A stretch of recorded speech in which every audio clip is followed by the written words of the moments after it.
faia I se Talofa Samoa maua le whamama avenga mo oe malau bisinisi. Ua so ai Samoa, Amerika Samoa, toke lau, male lalolangi atoa. Iana la leo a mo 5 wha mo iwa tasi tesi male tasi, iwa lua tesi male tasi o fitu tesi male wha. Vala au nei loa I le telefoni, valu wha lua ono tasi fitu, ma wha fesili mo le vaenga o wha lau iloa. 2AB, le siu fofongo Samoa, numero tasi. The sounds of Samoa. Le wala leo numero tasi Samoa 2AB le siu fofongo Samoa vala au mai le vaenga le marketi mo sau wha lau iloa e fia whaia I se tau wha amali loto maua le whamama avenga mo oe malau bisinisi. Ua so ai Samoa, Amerika Samoa, toke lau, male lalolangi atoa. Iana la leo a mo 5 wha mo iwa tasi tesi male tasi, iwa lua tesi male tasi o fitu tesi male wha. Vala au nei loa I le telefoni valu wha lua ono tasi fitu ma wha fesili mo le vaenga o wha lau iloa 2AB le siu fofongo Samoa numero tasi. Le polka la me lo ofisio komisio ngā ruenga le malo. Talofa ma le lau fofonga fia. O le sini au tu o le whaale leo o nanga ina ia vave ma atu tono le whaatinoa. Ma ia whaia ma le lau fofonga fia. Ia whaataua ina le whaale leo o nanga lau tele. Ma ia wha malo sianga tau sile tangata whainga ruenga upa le malo. Ai maise teime tau tuai mo le malu o le atunu. Ia mata ata ma wha alo. E whaataua ina foifina ngalo whaalia. Ale ma malu o le atunu. E alai pepa fesili ma le ngaru e whaatasi ai ma le mamalu lau tele o le nau ta inga ina e tuina atu se au nanga ma le lau fofonga fia ma le wha maoni e wha mani e ina ai so se tasi o le mamalu o le atunu ilona vave ma le lelei ato otoa ma o nei swinga uma e a matamai ya oe wha ma ite swinga lelei Talofa ma le lau fofonga fia.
Talofa ma le lau fofonga fia ia I le nei fo I tu lao le tai au I le whafonga mai alo tātou wan tunoo ia vi ia manga le leile to tātou tua ina ua mawhai o na tātou lia mai le nei tai au fau ma le nei asu fau I le alofa ma le anga le lei o le tua I le nei fo I asu whareile le asu whale nei o a perila lua fe lua se fulu male 5 I le alofa o le tua ia ua mawhai ai o na tātou wheloa I pue manua e leo pue mala ia I le nei fo I tai au fau e ala I le tai au ua mabena ona whao popo I le soi fo male ola no tātou wantu no ia mo tātou iei foi ia I le aso muli foi nei ia I fe au foi manga luenga e mese foi o le whanau I a onga vi ia mawhawhitai alo tātou atua le nei foi wa tātou o lia mai le nei aso whao le nei masina ia I le amatanga foi o le wholaunga ma le savalinga o Samoa ia I le nei foi a masina wa amatalia le masina lo na wha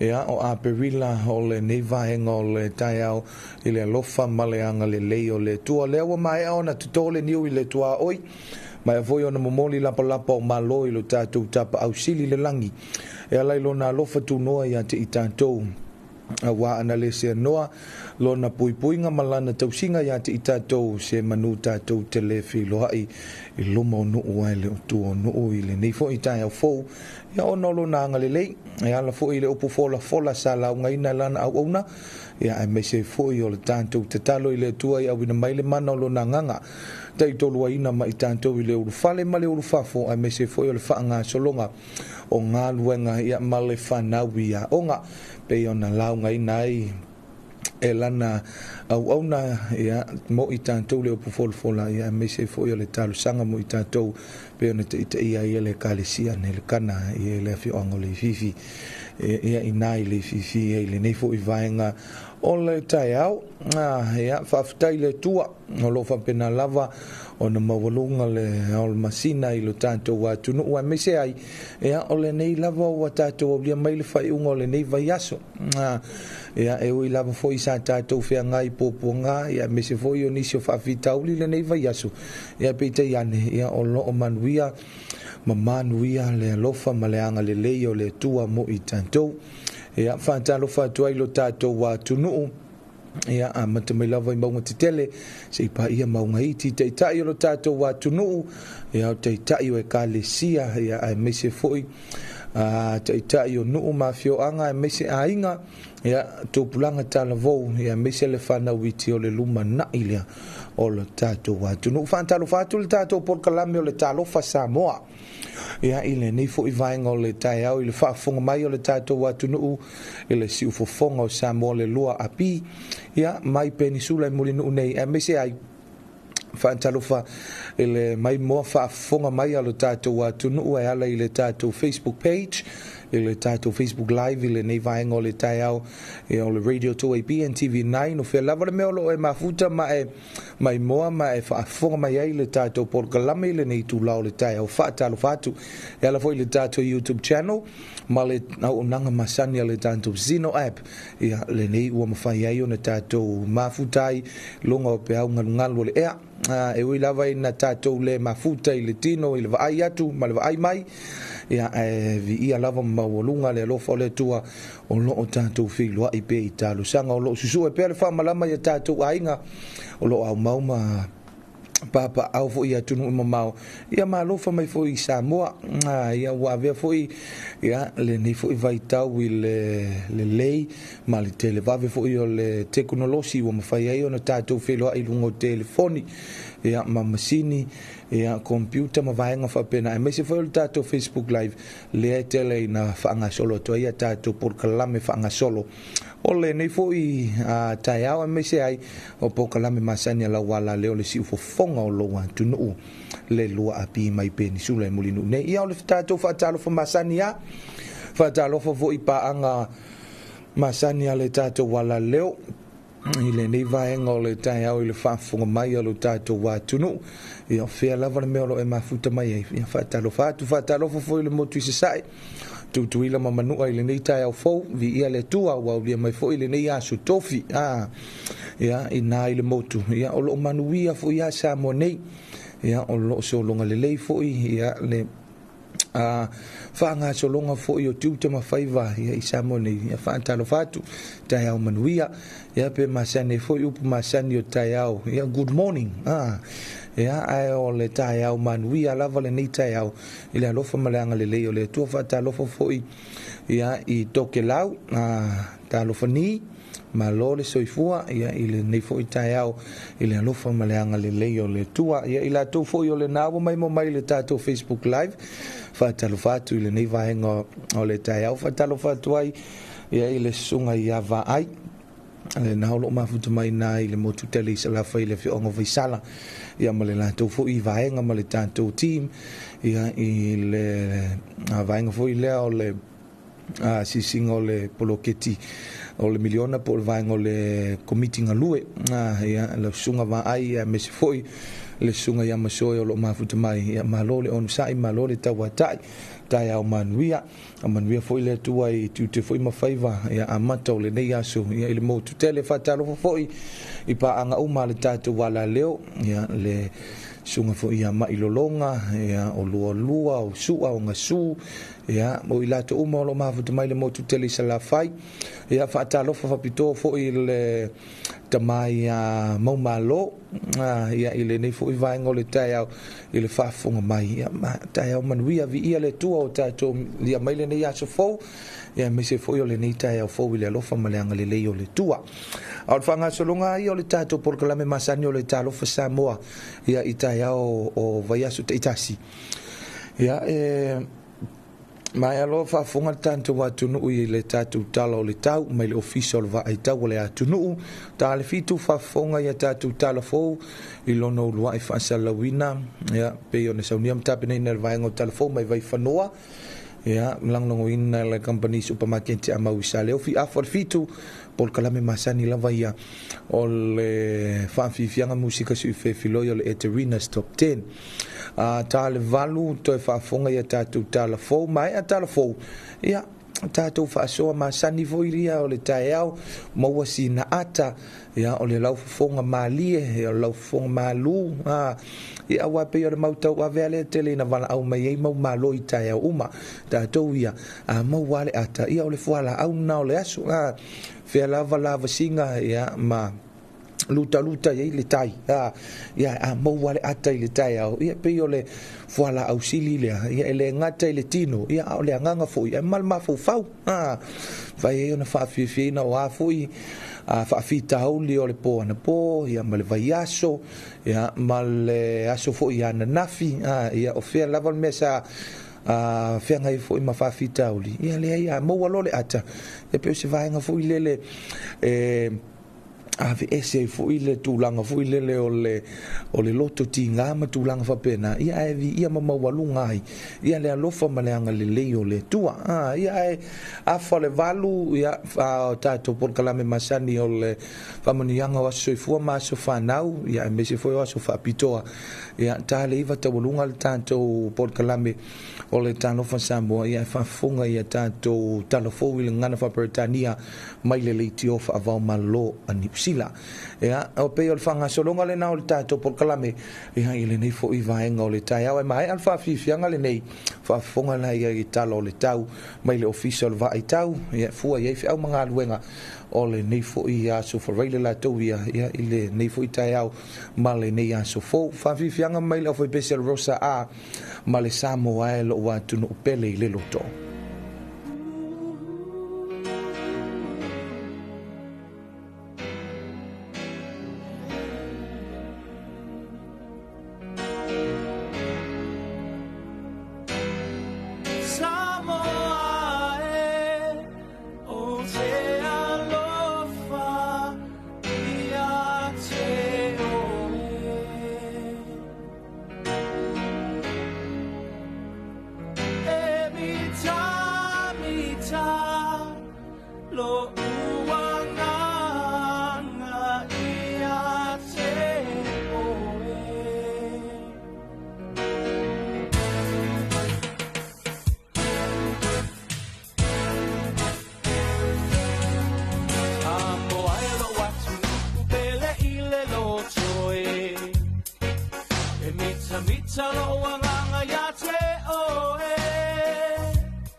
papalangi Ailing alo mai Samoa ilang amasani E mawapua ta amu talofi mapalu sami Pasinay ay ina iai Tangak sa uma efe alofani E alolofa kuay so o se tasi E leiti o moli mau mai le tasi tu si tala O Samoa le penina o le nei masa Samoa o te alofa te le ia te oe E mita mita lo uanganga ia te oe Samoa o te alofa te le ia te oe E mita mita lo uanganga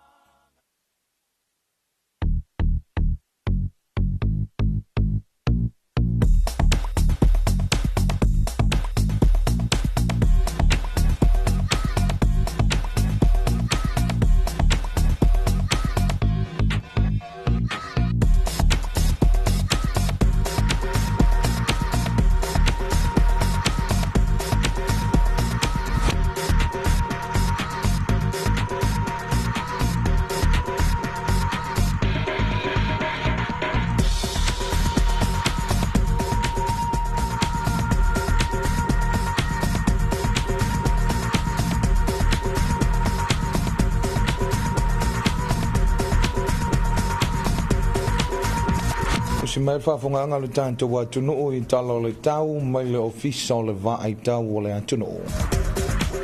Talo le tau mo vaengo Samoa whamawina le ofisa o le tau li tulai a whaleri mai le tai au le asefareile whao a perila. Loa whelua se funu malelima. Winga o le tau au susua sa vile o le mata upolu sa vili mai se sae o lo ufitia pea Samoa. Ai pitai o se vaenga o pe au mamao le ea I se sae o loo a ngai mali mai au mai a au matimu e a fiai le atunu. Fautuanga mo timunga mo mafa lo fa marsia pea mo lau fanua uma o Samoa. Fautuanga mo lo longa lo fa marsia pea mo vaitafe uma manofo anga e a fia ngofie. Talo le tau mo upolu vaenga matu I sifo falfa apia manono mo le so e fa solo ina waoa matimu e te ulu vavasolo ai. E mamafa ai pupu inisi o vaenga fa apea wila mafai titili fa atasi ai masavili e fa atau e ono iai vaenga I vaenga saute sifo ale pata sa fatasi umulefanga mole so e fa solo ina wa matimo to ulu vavasolo ai e mamafa ai pupu inisi o vaenga fa apea nei wila mafai titili fa atasi ai masavili e fa atau e ono iai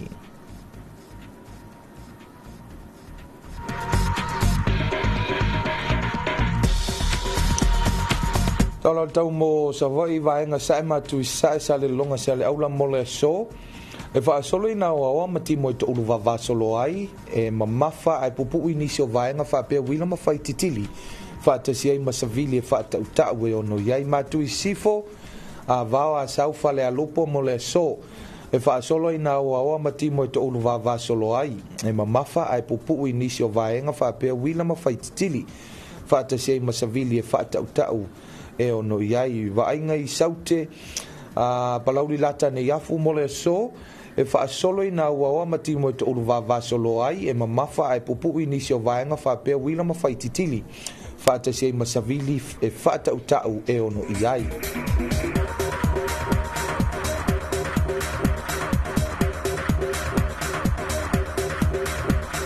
Talo tau mo ngate I whale o Samoa whamawina le tulai a whale lima I le tai au le asefareile whao a perila lua whelua se fun malelima.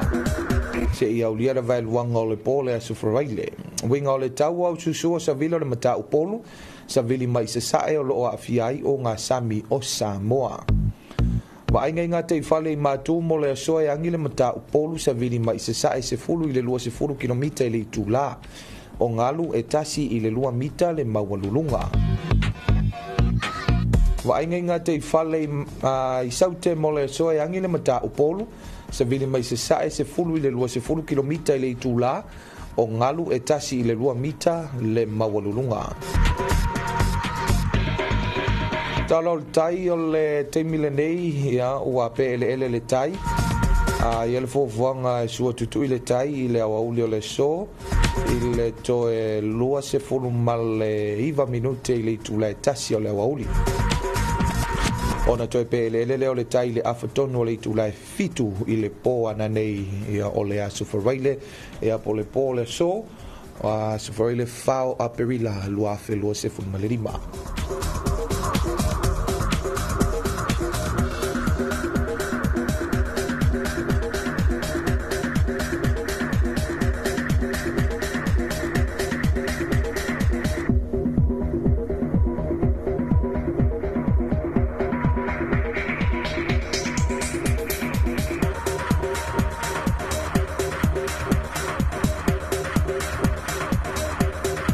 Ia, o le nā bea na whaafonga le tātou atunu o I tātou tala o le tau mai le ofisa o le va ai tau, ia I le nifo I aso whareile, ia e fua iai whi au mga aluenga o tiu te fo I mawhaiva, ia o le nei aso whareile I lo tātou atunu, ia I li tali tonunga, ia malo le on sai malo fo I le usu le tātou atunu, ia wafapena fo I ona tele na mafuta mai le atunu I lungo le awale tele ia afele na te mafuta mai tono lau ta avale ia po lau sa I lungo le awala fai mali mai lau sa ia watato moli mawina telefoi mano noa ia tulanga whalavelave tau ta avale ia mole nei vai tau ia fai mali mai ia o le nei fo I vaenga o le tai ao ia o whaatalofa whapito fo ia I le sunga I le whaafiangainga I le ia Reverend Tavita Kirisimasi Salaa ia I le ekalesia whapaputonga Kirisiano Samoa ia I nai le whioanga o avao I le motuteli Salafai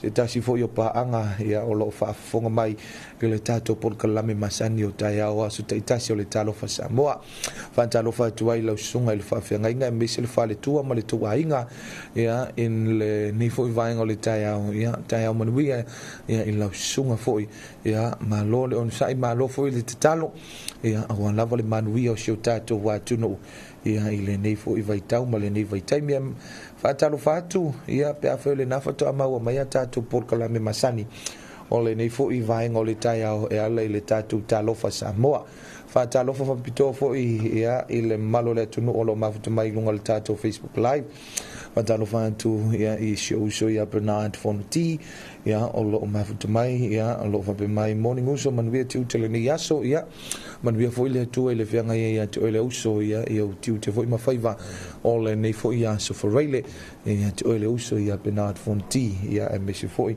o le tau ainga ia I le nei foi vai ngore tai au o le nei ua tātonu le tu lai fitu o si mai al whanfonga le tātou wantunu I le tātou talafou ia pe o nā sau niam tapeneina e le vaengo talafou whalolonga le company supermarketi a mau I sale ufi. Looking for the best ingredients to make your family meals extra special? Choose Manaya Family's favorite. From cooking oil to mushrooms, canned tomatoes, fruit cocktail, peaches, kidney beans, vermicelli, beetroot, and more. Manaya brings the finest quality to your kitchen. Exclusively distributed by Chanma Company Limited, Manaya products are trusted and loved by families everywhere. Make every meal a delight with Manaya. Manaya, family's favorite. Available now at a store near you.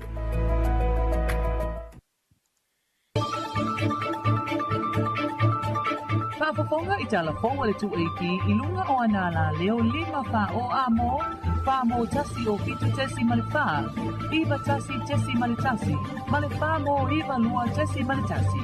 Malunga o le sino mai moa iai I lunga o le tuaiti Facebook page, male ala ata le malo le TV iwa, le silpaponga o Samoa, le tuaiti. Talofa lava o talafou mo le nei tūlā. Ua whaamaonia le kāpeneta le toe tōwhia o le tōwhaia anga whili tō mai mano shem leo, I le tōwhinga o le ofisa sili o Pulenga, o le matanga luenga le pālemia ma le kāpeneta. Whapea le tōwhinga whailau tusi o le kāpeneta mo le isi tōlu tausanga. Na mua I tōwhia anga whili tō mai mano le nei tōwhinga, I le whaaiunga le luafe se lima, ma a mata aloa iai i le luafe se ono. Na a mata lana tautua i le malo i le luafe malitasi, o se whai a onga whauwina i le Kolisio Samoa. O na tōwhia le angalue le mtanga luenga o le pālimia ma le kāpeneta, i le luafe malifitu e o mai i le so. O lo umia ina e anga fili whaailonga taua o onga o le matua o whaiva o whaatu funganga, i tūlanga tau pūlenga, tipiloma mawalunga i suesuenga taua tinae, male tikeri o tūlanga taua o onga. Sa o oina o ia i le Kolisio Samoa, ma nga ia tuai i le Universite o le Pasifika i Sauti Fiti. O ia o se tasi o taitai mo le mafutanga whaale tuspa ia i laluanea, e to alua o la alo, ma o se tama whanau a whioanga o tufulele, a maile sa musu masalai lua. O loo whaawa o pia whaatala noanga le mtanga luenga o tina matama itai, e winga ilana whainga whaavai lea e whaamalo si ai le titau lea o na puipuia ia titau wa whanau. E se li poti na fola sia le mtanga luenga ile whailoa inga masui tama itai whaapia fo isui o le malo i le vaya sonei. Na whaailoa ai ia na whaamaumaunga me le tausanga e lua afe lua tasi, e o atu le tolu se fuluwalu pasene le au whai o whanau mai le pepe, se ia o le se fulu whaatausanga na soifua mai ai. E lua se fulu pasene le whaitau o whai o whanau, mai le tolu i le 5 tausanga na ulufale ia o ngā amata. I whanau na tuua o onga i le tausanga, e valu tesi ma le lua pasene i la tou, mai le tausanga iwa, tausanga se fulu e valu tesi ma le tasi pasene, ma le se fulu ma le lua tesi ma le tasi pasene, mai le tausanga se fulu ma le tasi. O le fitu tesi ma le tolu pasene o whanau i lalo le 5 tausanga i le lava me ai pāleni la tou te whaanga ina. E tolu tesi ma le tasi pasene le numero o whanau, ua maua i le tino vale. E valu tesi ma le fitu pasene o whanau, ua maua i le tino puta. Ono sifulu fitu pasene o whanau mai le pepe e o i le whātausanga le mātutua, ua mai ai le stala pepa whanau. Ma le pasene mawalunga o atu le iwa sifutasi pasene, o whanau ia na a fia i ni sawanga i le tino ma le mawhau. I le neifa a maumaunga ua atangi ai, le tele o atamanino o le le saunga le mua le toa tele o whanau i Samoa, atu ai ma le whaatau waina o lola ato wai a tatau. O whaatala noanga o lo whaatino nei, e aunga i le mai a pāsia i lea le kāpeneta le tausanga e lua whelua se fulu, o le whaio se whainga whaavai ma whaawhilua se tūla whono, e pui pui ai le saunga le mua o whanau, ia maua le saolotonga, ma whaamanuianga whaavai o le soifua. O le mauai o le tele o la au malosi le whaatanga i neto tonu o le atunoo, mai le ilai se nei na fo i le tele o so whainga le matanga luenga o leo leo whalapui pui ma leo le toe fuataina. O leo silisila i le ofisa, e te tau lava o na toe whaamanino i le atunoo, le tūlanga o le tūla whono. Ai mai se o lea fo i a whaatino lava le polokalame i tausanga uma, o le au i nei tonu o la au malosi, ai wa mata wina o lo iai lava la au malosi o lo o mawamai o so whainga. I le polokalame maasani an mtanga luenga o leo leo e tā ua le Samoa saunga le mū. O lo tā ua i le sā tini sinia, palasi sā tau, mai le vaenga o la au malosi, o le tūla whono au penga malosi a feive se lau ono se fulu, o lo manino mai ai a ngawaa, e mawhai ai e so o se tangata, o na umia se la au wha le tūla whono. Ai o vaenga tā ua ia, e taona sila fia le mai mua whaafonga mai al mando se o tātou atunu. O le vaenga ono la, a mai ona e umia le pe mita e whaatau pe whaurufale mai le la au malosi samu. O na o le la sanga le, o le vaenga ono, o le section 6 o le tūla whono la au malosi. O lo o mai le whaatananga, e te umia ai le pe mita, e te umia ai pe poses le whana. Le o man whamtala mai tūla whono. O tangata Samoa uma, e mawhai o na talosanga ma e anga waa, i le talosanga ino la au malosi. Ai pau a vaenga tūla whono lo whai mai ai. O vaenga i e sa ai ona e talosanga pe e le ala ngata tau ai ona e talosanga. Mua mua, e le a tole lua tasi talosanga, pe ona whai mai le vaenga i vol tūla whono, la au malosi. Vaenga rona lua, pe a wha pe ua e soli se tūla whono, i lalo soli ngā tūla whono na malo Samoa. Paula i o vaenga, e le ala ngata tau ai ona e talosanga, pe a wha pe le a tole lua tasi talosanga na ilunga, ia pa ua e soli fo i le tūla whono. E ei nisi o vaenga, e te lea ngā vaai, ma ole a o iei se tā whaatalatana noanga i se temi o mua mai. O le vaenga iwa la, ia o lo wha mamafa lava lan vaenga le. I le laiseneina, ma le resitalaina wha le tūla fono. O la au ia, o umana e whaatauina, ma e uamia wha le tūla fono. O le vaenga iwa le tūla fono a penga malosi a feiva se lau ono se fulu. O lo ia le resitala wha le tūla fono la au malosi. Ma o la asanga pe a fia whaatau se la au malosi. E te tau ana tusi talo sanga i le komisina o leo leo. E te tau ana wha mai o ai vaenga tau nei. O lo iai lau wati nae, wha atoanga po o lafu manu. Ma o iai fo ima wha afi tauli wala mati ai. Pe ua whai ma wha lave lave ia wati nae. Tūlou le, i le ne tūla le aso. O le vaenga o wha atoanga talu, ta mum whai. Ia o le tele lamo wha afi tauli o poa i vau, ia po poa ta aloa fo isi tūlou. O le tūlanga i wha atoanga i o ati na e tau la fumanu, povi ma tūlanga whaapia. E wha manino mai lai tono le tusi lea. Le teime wha alalo wa iau manu pālangi. O le sa ili ngā seileni le ngā te lea po alava ni wha moe moenga. Mafua ina mana e wha alalo. O i lai vaenga tāua ia, le mafua ina e tarusanga mai, mose la au malosi. A mai ala o na whailau tusi tarusanga lea, mamomoli mai le official komisina. O na ilo la ia leo lau tusi tarusanga, petalia, pete ena fo ia le fionga le komisina. Le tusi tarusanga o tu ina mai. A whaapea la e talia, e iaila le laasanga e soai. O le tusi le au mai le komisina, e wha o atu i la mātou ofisa, waengo la au malosi. O inala e mātou te wala au atu wai, i leo lo o tarusanga mai. Susu mai le ofisa ia, pe tala mai a au i tātou ofisa ia pia. E wha malama lama tili lau tarusanga. Ma o lola ile la sanga o le pepa fatumu o lau application form lea. Ia e au mai faatasi ma le kopia lau passport o le laisene ave taavale. Ia po le pepa fanau fo. O vaenga la le pepa fatumu e fatumu i lo suafa o lo wala la fanga lo e alala ma e papa awai. O le aso soifua ia ma le tūlanga o le atina e fa mau ma le tono le pepa fatumu lea. Ama e ana whaatumu la le pepa lea, e iai la tusi talusanga, e tatau ona e tāpena iai. E fua le ilo ilonga o lau talusanga, e ala ile ripoti mai le matanga luenga, po o iai sau solitu la fono, o le ripoti ale fo mai o ne whaailoa mai iai, po le ase tūlangolo o iai lo soifua, pe o a afia le mawhauwhau, e fua iai le talia ma le te ene o lau talusanga. O isi vaenga ia o fia le ripoti le whaawhiangainga. O le ripoti le pule nuu, e whaamoni ai e sao e iaia wati na e te tono le nuu. Ma le vaenga muli muli o le tusi alo to o lua whaaipoipo, e whaamatala o ili mai ai, le soifuanga o le tamai te tono le ainga, ina ia mautinoa e te anga waa i le umia ina o se la au mahalosi. Elena o la au ile aina, e ave ia ile whaata ua le malo i tuto, e fesoa soani ai suinga maa le ale o le tau. O lo ua o fia i tuto numa whaato anga tongala au aina whaisua, ma tongala au o la au tau mawhamata. O la fio anga o mua mua.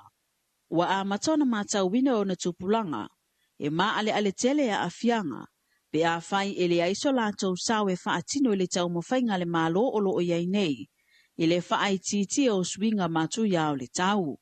O le au tū lea o sea awa onga. Ua whaatino le vaenga fau-fautua a le vaenga o la au tutoa le matanga luenga o whaatoanga mawhainga whaiwa. Mō le au manga le afio anga. I se pepa whamatalanga mai le matanga luenga. O lo o whaailo ai. O se tasile nei o vaenga o pito sili o na afia e swinga maa ale o le tau. Ona o le tūla taiwai tafe. O le mafua anga lea o le whaatalo sanga ina le au manga mua fau. O se feso soani mai le matanga luenga o whaatoanga mawhainga whaiwa. Tawala mai i le vaenga fau-fautua a le vaenga o la au tuto.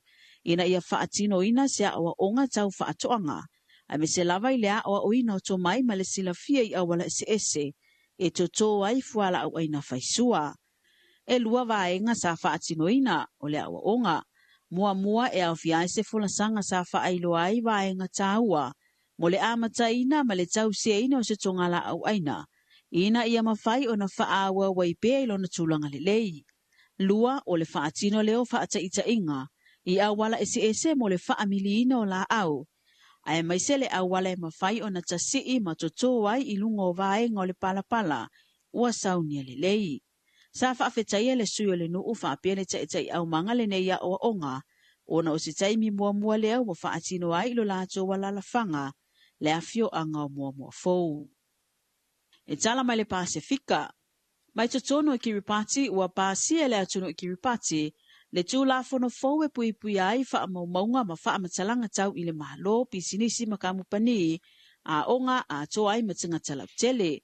Na tā ua I tusinga le leiti o wha wa maloa New Zealand, le ai leo se saunga le mua wha matalanga o tangata ta ito atasi, o loo wha ngā ina I au nanga ese totono Kiripati, talu ua wa aia ilunga o penga ta whailangi, wha matalanga o loo sau mai tua, o wha maunga ua wha atasina tuai ma le mamalu o tangata lau tele.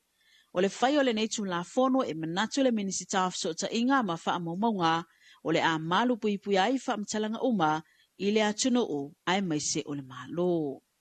O tala mai tonga, o se tala wha asolo pito I tonu o le atuno o tonga, ina ua tōwhia se ulwa I tamaitai e a vea ma wha masinosili o le wha masinonga, o la solo asifru malvalo mati, na saini ai e le tupu o tonga I lalo le whautuanga le vaenga o wha masinonga ma amionga tau kulea, o Mrs. Lopua pa hulukuli e a vea o se ulwa I tamaitai, ma o se wha masinosili e pito ila I titi lea, o wha masinosili uma sai ai I le tōwhinga. A le e whiriwhiria o ia ma wha masinosili, sa ngarue lava I le ofisa o wha masinonga, o se wha masinosinia, I le umi e 5 tausanga, o le neita maitai e mai le awhio anga utulau, la paha, ho uma, tonga tapu, haa whiwai haa pai. O le konkarate e 2 tausanga o lona winga, e mai ala na tautua, ai fitu se fululua o na tausanga.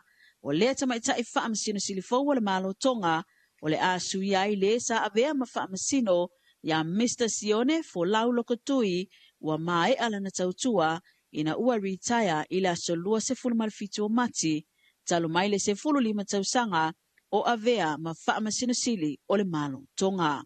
Talafona, manu e tele fe au mga luengo le ne yaso.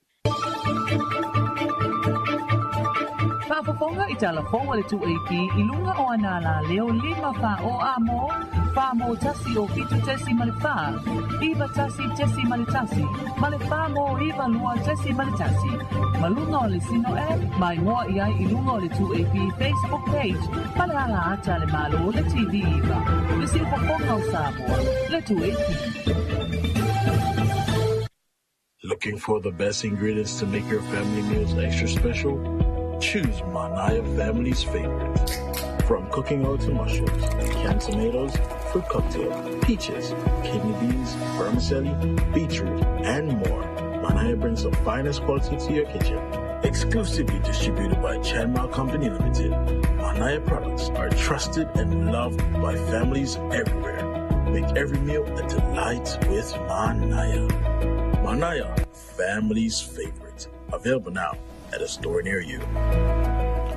Ole na be na fa fonga lo tanto want to know ya il tanto Talofo ya ile nei foi vai ngol tai au pe ona saunia mata penina ya ma fonga ina tu el tamaita I o matha tomata fa vai ole vai ngol Talofo ya ile nei foi vai ngol tai au long ina le company supermarketi a maui nai sale ofi ya mole atuai le Talofa ma fa malo ile pulenga le ofinga le tatu supermarketi a mau ile nei foi vai ngol tai au ya ole na foi want tala le tu fale loa ya matilia foi le tu unanga masani ya male tautua ile atu no ile nei foi vai ngol tai au ya telena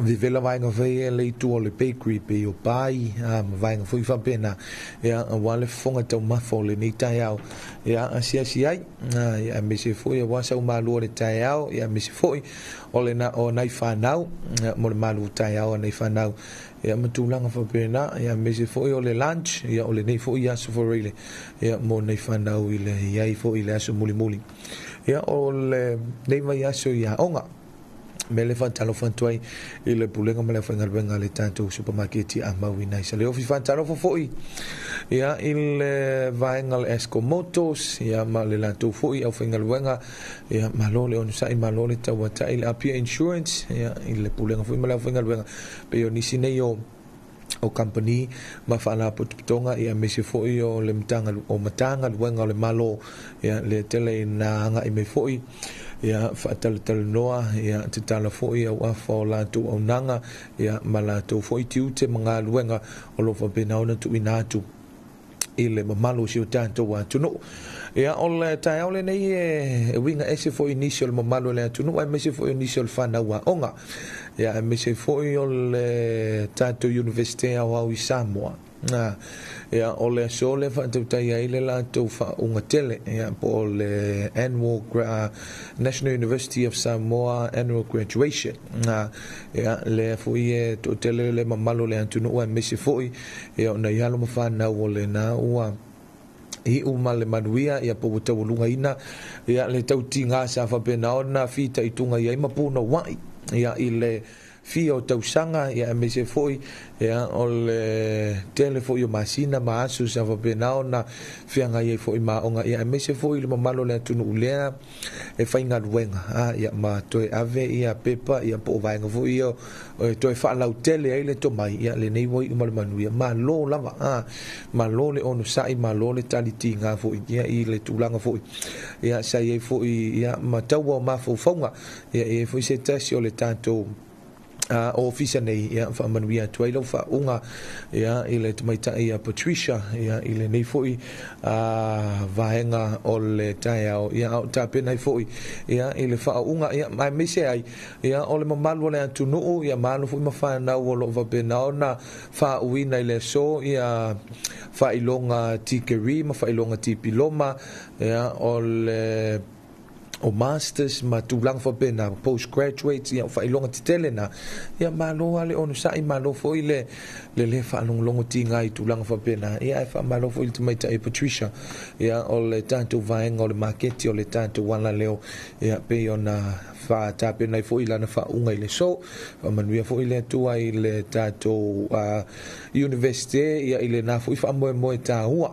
na wa titali tonu ia pe ole afia ole so ia male po ana nei foi le tanto wala ala tele TV va ia me fai ona ma ua mai ia tu langa le au fa u ia me se foi ia le au fai foi o la to wa to lunga ina ia la to o onga ia mele fa malo toi fa malo foi le malo le tunu ia o fai ona ma futu mai ia me se foi o le nita ia fo ia il lofa maleanga le leo le tua ia le fautuanga masani foi ia isi o tai au ia tautona ia mana tua sau malu le tai au fautuanga foi le tuina i o tato tinama tamama tutua me se foi ia ila to po ia foi ma i o le tino ia ile nei foi vaenga o le tai au male nei vai tau ia ole malu ole taiao lava ia e fa pena ona avi el fa mo ile taiao ia le inuina fuala au ma ia manatua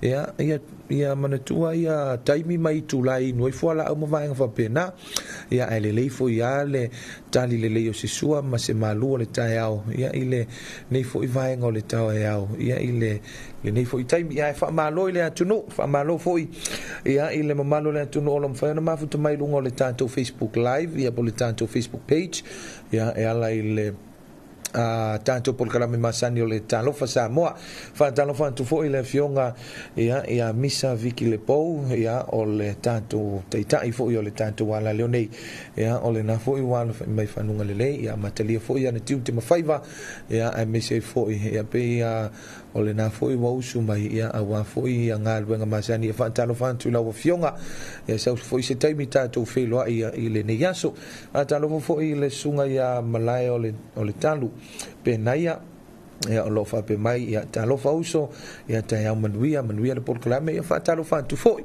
ia ile nei vai ngole taiao ia i tato paanga ia ai me sei la to lo mai mo mai tunu e mamao ai me sei ni usila au Italia America fe la vale tunu o lo va benao na mauai ia fa Talofa tu tanto porklame o le Talofa Samoa ia ile nei foi vai ngole taiao o le nei ua to 5 minuto na afa le fitu ia manu tu le afa le fitu por Kalame Masani ya o le Eterinas Top 10 ya o le tanto Port Kalame Masani whaafifianga musika sui filo ya whaile nai mafuta lunga le awala ya wa te tali tonu ya ua poloka fo le awala ya onu sai ya o tele ta vale ya le se tato me mawhaina whai ya pe atua I fo le usu I lunga le awala matulanga whapena ya tato se sin whaafifianga ya tele mai whafonga loa le tanto Port Kalame le Eterinas Top 10 whaafifianga mai laine tinda mena walua male pe a esi iwa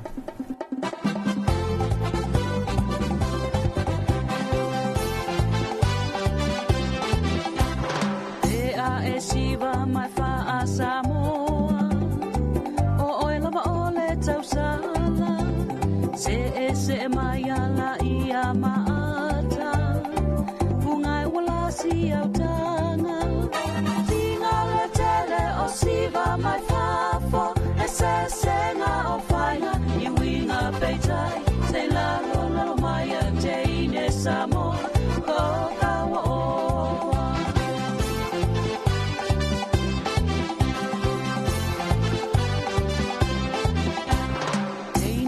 Siva awale fa vaina ya no mea na yo lima ia sausi au tanga manaya maata ata folinga tinga la tele o siva mai fafo ese senga o faina I winga peitai se lalo maya te ine Samoa ko kawa o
whawhiwhianga musika sui whewhiloi o le tai ao ia me se ai o le watanto iai i le Port Columbia le Eterina Stop 10 whantano whantua i tamaitai o Eterina ia i le nevainga o le tai ao tomua le Eterina whawhiwhianga mea Eddie Grant ma le Give Me Hope Joanna.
Eddie Grant, Malabesela now, like Give Me Hope Joanna. Next on our Eterina's Top 10, Celine Dion with To Love You More on Eterina's Top 10.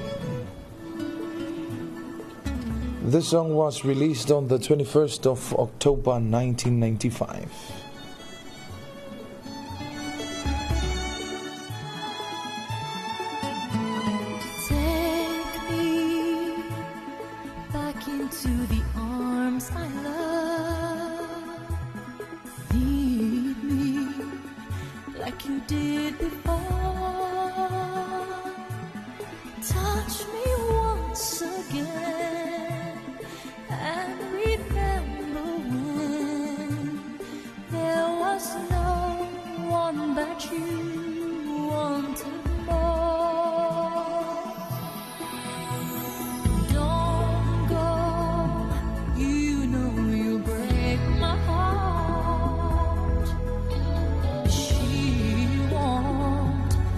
I'll be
That was Celine Dion, I Do It For You, on our Eterina's Top 10. Next on our Eterina, Bryan Adams with Everything I Do It For You. This song was sung by a Canadian rock singer, Bryan Adams, and it was released on June 18, 1991. You mean to me such a heart, such a soul. And when you find me there, you'll search no more. Don't tell me it's not worth trying for. You can't tell me it's not worth dying for. You know it's true. Everything I do it for you.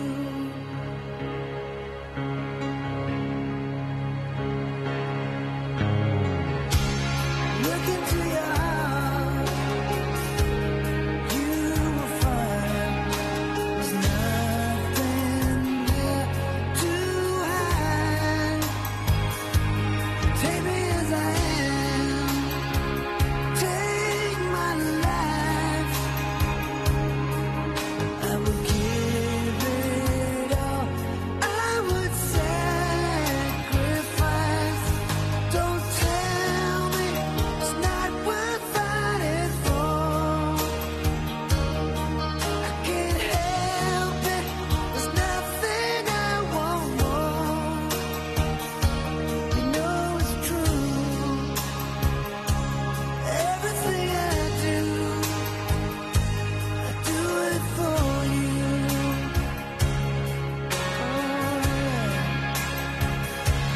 There's no love like your love, and no other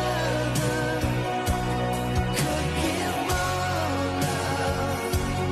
There's no way unless you're there all the time, all the way, yeah.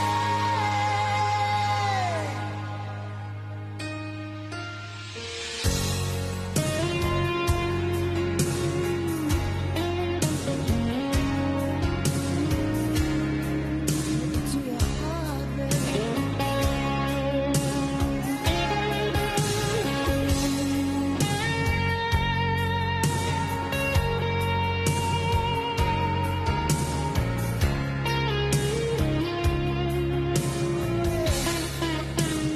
Oh, you can't tell me it's not worth trying for.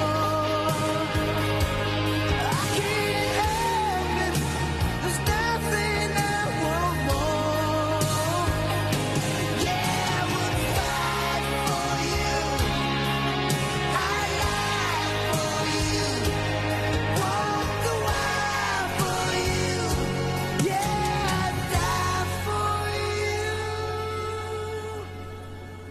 you. Bryan Adams with Everything I Do It For You. Next on our Eterina, a song from the American rock band Journey, and with the song Faithfully, and it was released in 1983 as the second single from the album Frontiers. To the midnight sun, wheels go round and round on my mind.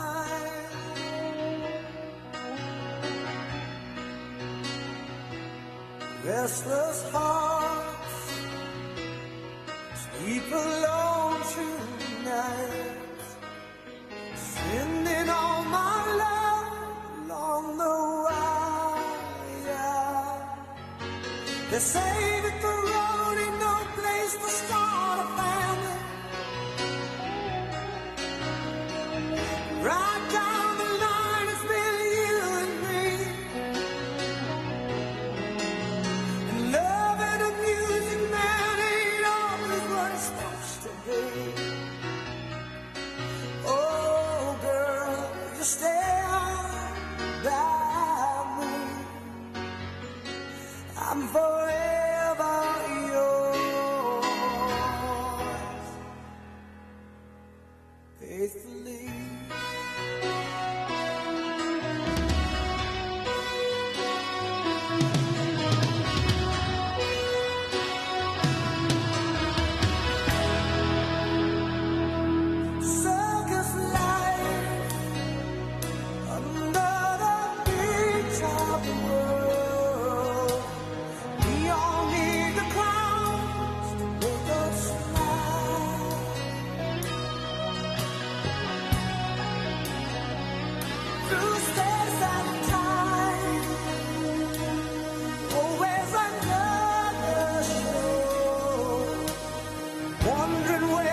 That was from Journey with the song Faithfully. Next on our Eterina's, the song called I Don't Want to Miss a Thing, a song from the American hard rock band Aerosmith as the theme song for the 1998 science fiction disaster film Armageddon, and it was released on the 29th of July 1998.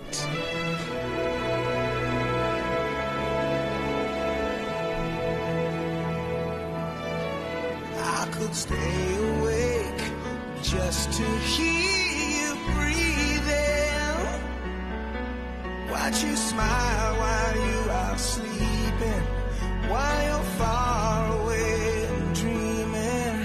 I could spend my life in this sweet surrender. I could stay lost in this moment forever. Every moment spent with you is a moment I treasure. Don't wanna close my eyes, I don't wanna fall asleep, 'cause I miss you, baby, and I don't wanna miss a thing. 'Cause even when I dream of you, the sweetest dream would never do.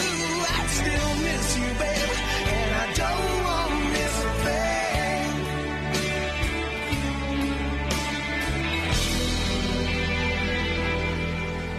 Lying close to you, feeling your heart beating, and I'm wondering what you're dreaming, wondering if it's me you're seeing. Then I kiss your eyes and thank God we're together. And I just wanna stay with you in this moment forever, forever and ever. I don't wanna close my eyes, I don't wanna fall asleep, 'cause I miss you, baby, and I don't wanna miss a thing. 'Cause even when I dream of you, the sweetest dream will never do. I still miss you, baby, and I don't wanna miss a thing. That was from Aerosmith, and I Don't Want to Miss a Thing. Next on our Eterina's Top 10, a song covered by Guy Sebastian called If You're Not the One. This song was written and composed by Daniel Bedingfield and was released on the 25th of November 2022, and it's covered by Guy Sebastian. If you're not the one, then why does my soul feel glad today? If you're not the one, then why does my hand fit yours this way? If you are not mine, then why does your heart return my call? If you are not mine, would I have the strength to stand at all? I'll never know what the future brings, but I know you're here with me now to make it through, and I hope you are the one I share my life with. I don't wanna run away, but I can't take it. I don't understand. If I'm not made for you, then why does my heart tell me that I am? Is there any way that I could stand in your arms? What a song. If I don't need you, then why am I crying on my bed? If I don't need you, then why does your name resound in my head? If you're not for me, then why does this distance mean? I love that word. My life. If you're not for me, then why do I dream of you as my wife? I don't know why you're so far away, but I know that this much is true. You make it through, and I hope you are the one I share my life with. This is my favorite part. And I wish that you could be the one I die with. And I'm praying you're the one I build my home with.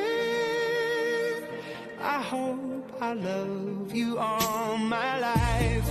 I don't wanna run away, but I can't take it. I don't understand. If I'm not made for you, then why does my heart tell me that I am? Is there any way that I could stand in your arms? That was Guy Sebastian covering the song by Daniel Bedingfield, If You're Not the One. Next on our Eterina Top 10, West Live with Uptown Girl. This song, it was written and performed by American musician Bill Joel, and it was covered by the well-known boy band Uptown West Live. Uptown Girl, Eterina's Top 10.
That was West Live with Uptown Girl on our Eterina's Top 10. Next on a song from Peter Andre with The Mysterious Girl. This song was released on the 14th of August 1995.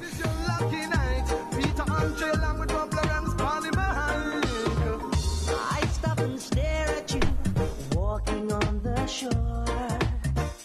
I try to concentrate, my mind wants to explore.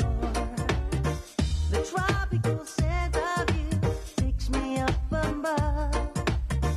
And girl, when I look at you, oh, I fall in love. No doubt you look so fine. Girl, I wanna make you mine. I want to be with a woman just like you. No doubt I'm the only man who can love you like I can. So just let me be with the woman that I love. Baby girl, shine like a looking girl. Oh, mysterious girl, I wanna get close to you. Oh, mysterious girl, move your body close to mine. Close to mine. Girl, you want me your desire. Are you alone? I set me soul for the fire, me tell them. Girl, you want me your desire. Are you alone? What's this? Watching the sun go down, the tide is drifting in. We can get closer now and feel the warmth within.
And that concludes our Eterina's Top 10 from the song written by Peter Andre, Mysterious Girl on our Eterina's Top 10. Ina wa tātonu le tu lai valu i le tautua ma le unanga le si ufofonga o Samoa le tuepi ia i le nei fu i vaenga o le taiao o le nei buta le valu whafonga le tātu wa tunu i le toi whasalawina o tātu talafou mai le vaenga o talafou whalalonga company supermarket a maus a leofing. Looking for the best ingredients to make your family meals extra special? Choose Manaya Family's Favorite. From cooking oil to mushrooms, canned tomatoes, fruit cocktail, peaches, kidney beans, vermicelli, beetroot, and more, Manaya brings the finest quality to your kitchen. Exclusively distributed by Chanmal Company Limited, Manaya products are trusted and loved by families everywhere. Make every meal a delight with Manaya. Manaya, family's favorite. Available now at a store near you.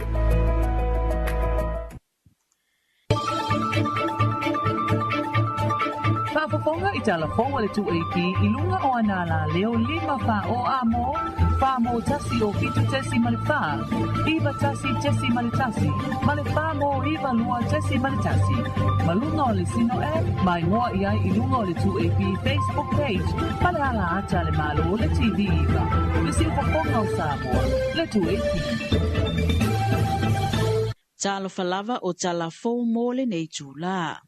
Ua whaamaonia le kāpeneta le toe tōwhia o le tōwhaia anga fili tō mai mano shem leo, I le tōwhinga le ofisa sili o Pulenga, o le matanga luenga le pālemia ma le kāpeneta.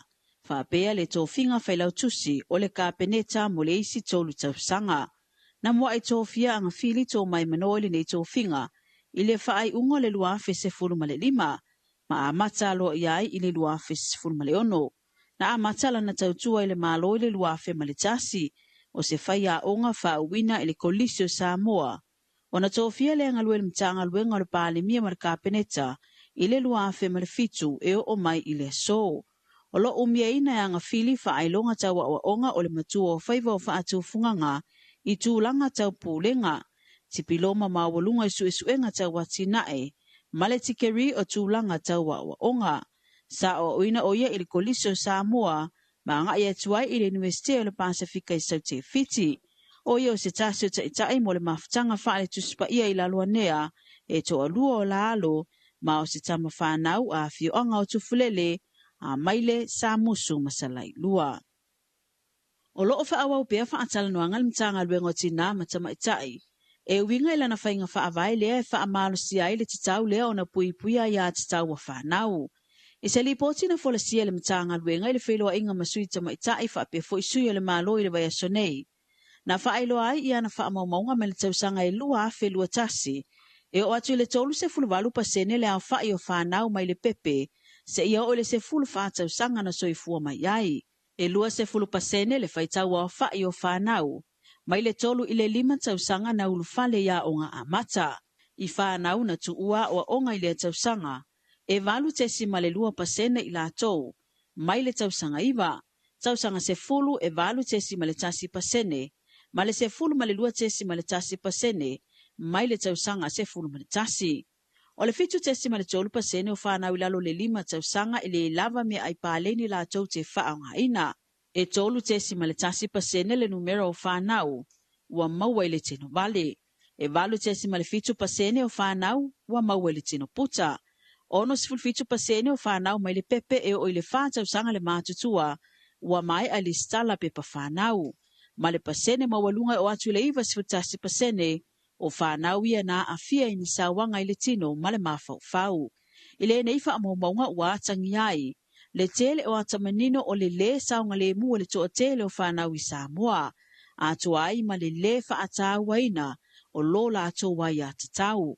O whaatala noanga o lo whaatino nei, e aunga I le mai a pāsia I le kāpeneta le tausanga I lua a whelua se folo, o le whaio se whainga whaavai ma whaawhilua se tūla whono, e pui pui ai le saunga le mua o whanau, ia maua le saolatonga, ma whaamanuianga whaavai o le soifua. O le maua o le tele o la au malosi le whaatanga I neto tonu o le atunoo, mai le ilai se nei na fo I le tele o so whainga le matanga luenga o leo leo whalepui pui ma leo le toe fuataina, O le awa silisila i le ofisa, e te tau lava ona to e whaamanino i le atunuu, le tūlanga o le tūlafono. Ai mai seo le fo ia whaatino lava le polokalame i tausanga uma, o le au ina i totonu o la au malosi, ai wa mata wina lo ia i lava la au malosi o lo o mawamai o sofa inga. I le polokalame maasani al mtanga luenga o leo e ta ua le Samoa saonga le mu.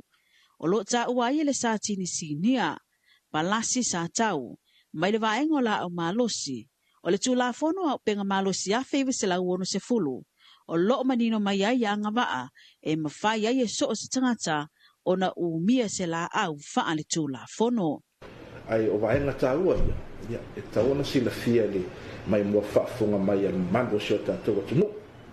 O le vaenga onola, a mai au na e umia le pe mita e whaatau, pe whaurufale mai le la au malosi sana. O na ole la sanga le, o le vaenga ono, o le section 6 o le tūlafono la au malosi. O lo o mai le whaatananga, e te umia ai le pe mita, e te umia ai pe poses le whana.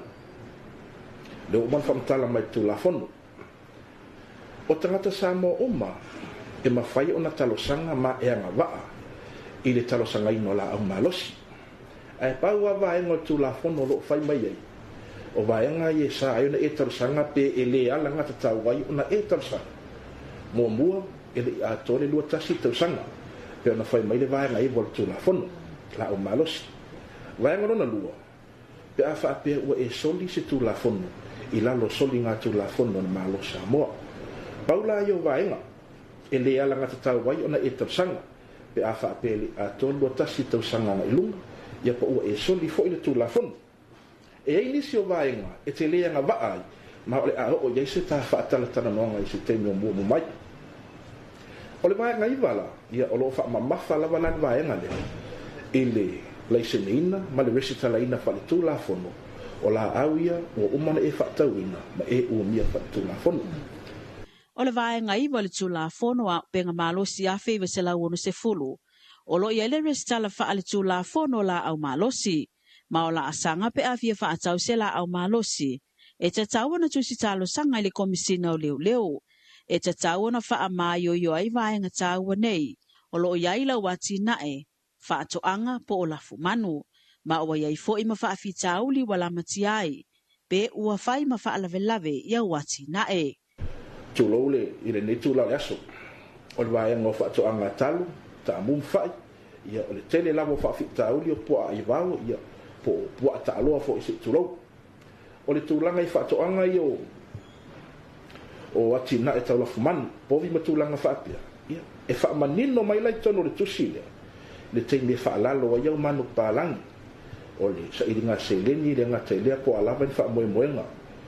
Mafua ina mana e whaalalo. O i lai vaenga tāua ia, le mafua ina e tarusanga mai, mose la au malosi. A mai ala ona whailau tusi tarusanga lea, mama moli mai le official komisina. Ona ilo la ia leo lau tusi tarusanga, pe talia, pe te ena fo ia le fionga le komisina. Le tusi tarusanga ua tu ina mai. A whaapea la e talia, e iaila le laasanga e soai. O le tusi le au mai le komisina, e whaao o atu i la mātou ofisa, waengo la au malosi. O inala e mātou te wala au atu wai, i leo lo o tarusanga mai. Susu mai le ofisa ia, pe tala mai a au i tātou ofisa ia pia. E wha malama lama tili lau tarusanga. Ma o loa la i le laasanga, o le pepa whaatumu, o lau application form lea. Ia, e au mai whaatasi, ma le kopia lau passport, o le laisene ave taavale, ia po le pepa whanau fo. O vaenga la leo le pepa whaatumu, e whaatumu i lo suafa, o lo wala la whanga lo e alala ma e papa awai. O le aso soifua, ia ma le tūlanga le atinae, e wha mau ma le tutono le pepa whaatumu lea. A mai a ona whaatumu la le pepa lea, e iai la tusi talusanga, e tatau ona e tāpena iai. E fua le iloilonga o lau talusanga, e ala i le ripoti mai le matanga luenga, po o iai sau solitu la fono, o le ripoti le fōmai o ne whaailoa mai iai, po le ase tūlangolo o iai lo soifua, pe o a afia le mawhauwhau, e fua iai le talia ma le te ene o lau talusanga. O isi vaenga ia o fia le ripoti le whaafia ngainga. O le ripoti le pulenuu, E whaamoni ai e sao e iaia watina e te tono le nuu. Ma le vaenga muli o le tusi alo to olua whaaipoipo e whaamatala wili ili mai ai le soifuanga o le tamai te tono le ainga ina ia mautinoa e te anga waa i le umia ina o se la au mahalosi. E lena o la au ile aina e ave ia ile whaata ua le malo e tuto e fesoa soani ai suinga maa le ale o le tau. O lo wa o fia e te tonu ma whaato anga tongala au aina whaisua, ma tongala au la au tau mawhamata. O la fio anga o mua. Wa a matona matau wina o na tupulanga, e ma ale tele a afianga, pe a whai ele aiso la tau sao e whaatino ele tau mawhainga le malo o lo o iai nei, ele whaai titi o swinga matu ia o le tau. O le au tū lea o sea awa onga, ua whaatino le vaenga fau-fautua a le vaenga o la au tutoa le matanga luenga o whaatoanga mawhainga whaiwa, mō le au manga le afio anga. I se pepa whaamatalanga mai le matanga luenga, o lo o whaailo ai, o se tasile nei o vaenga o pito sili o na afia e swinga maa ale o le tau, ona o le tūla taiwai tafe, o le mafua anga lea o le whaatalo sanga ina iele au manga mua fau, o se fesoa soani mai le matanga luenga o whaatoanga mawhainga whaiwa, tawala mai i le vaenga fau-fautua a le vaenga o la autotō, ina ia whaatino ina sea awa onga tau whaatoanga, a me se lava i lea awa oina o tō mai ma le sila fia i awala ese, e tō ai fuala au aina whaisua. E lua vaenga sa whaatino ina o le awa onga, mua e au fiai se fulasanga sa whaailo ai vaenga tāua, mo le amata ina ma le tau sia ina o se tongala au aina, ina ia mawhai o na whaawa waipea ilo na tūlanga le lei. Lua o le whaatino leo whaata ita inga, i awala ese mo le whaamili ina o la au. Ai mai se le awala e mawhai o na tasii ma tō ai i lunga o vaenga o le palapala, ua saunia le lei. Sa whaafetaia le sui o le nuu whaapia le taitai au manga le neia o onga, o na o se taimi mua leo o whaatino ai ilo la tō wala la whanga, le afio anga o mua fou. E tala mai le Pasifika.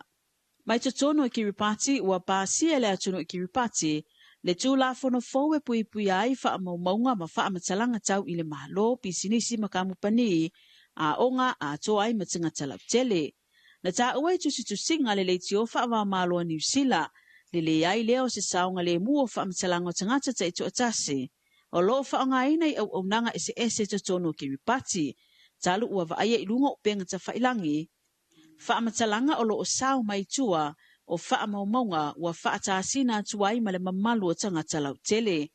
O le whai o le neitu la fono e manatu le minisita afso ta inga ma whaamaumaunga o le a malu pui ai whaamatalanga uma i le atuno o ai mai se o le malo. O tala mai tonga, o se tala whaasolo pito i tonu o le atuno o tonga, ina ua tōwhia se ulua i tamaitai e avea ma whaamasinasili o le whaamasinonga, o la solua sifilmalavalu mati, na saini ai ele tupu o tonga i lalo le whautuanga le vaenga o whaamsinonga ma amionga tau pulea, o Mrs. Lopua pa hulukuli e avea o se ulua i tamaitai, ma o se whaamasinasili e pito ila i titi lea o whaamasinasili uma sai ai i lea tōwhinga. A le e whiriwhiria o ia ma whaamasinasili, sa ngarue lava i le ofisa o whaamasinonga, o se whaamasinosinia i le umi e 5 tausanga. O le neita maitai e mai le afio anga utulau, la paha, ho uma, tonga tapu, haa whiwai haa pai.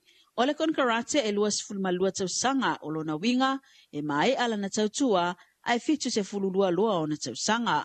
O le tamaitai whaamasinasili fau o le malo tonga, o le asui ai le sa avea ma whaamasino ya Mr. Sione fo lau lokotui ua mai ala na tautua ina ua retire ila solua se 15 o mati, talo mai le se 15 tausanga o avea ma whaamasinasili o le malo tonga.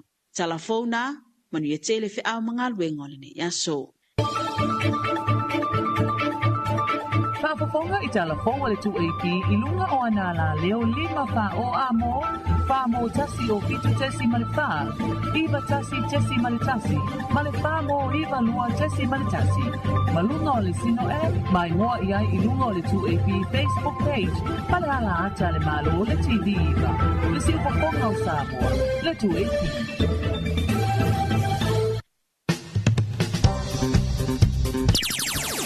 Talofa Samoa.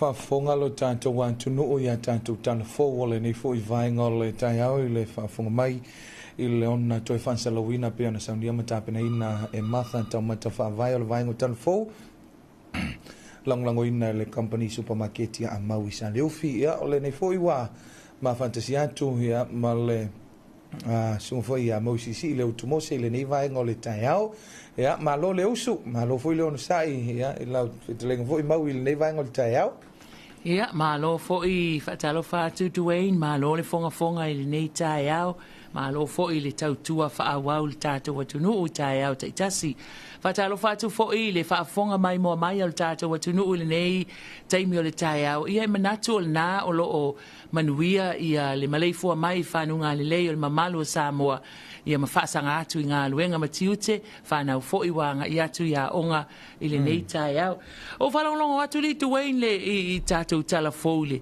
I le polokalame le sa whai o I moa moa le whaapea na nga I atu le matanga luenga e whai whaapitoa mo le tupulanga talavou mo le au manga I le tō ina ia o la au tonga la au aina ia ma meo whaatoanga fo I o la tō ona whaapea o le nuu le e tele na lolo vaia pe ma mafati mo le ala la vea I kako kama o sale aula pe o le sina vaenga e tele na le sa wai na le o mai ele ngaluenga wa sau ai poloka ko le vai wa le sau lanka avale ia o lo na winga la e te taula pe na elfa na wa sale aula I vaenga le ia to anga I fototola ma vaenga na ia tola au na e a fo I poloka I mo le meo le solo le pala ia ma sau ele tafe mai o le vaila tau manaia le ati nai ia o e foi lesi kau ngai alu e kokola au I lunga I ole mea wae maua lunga I mau poe pue le mele ke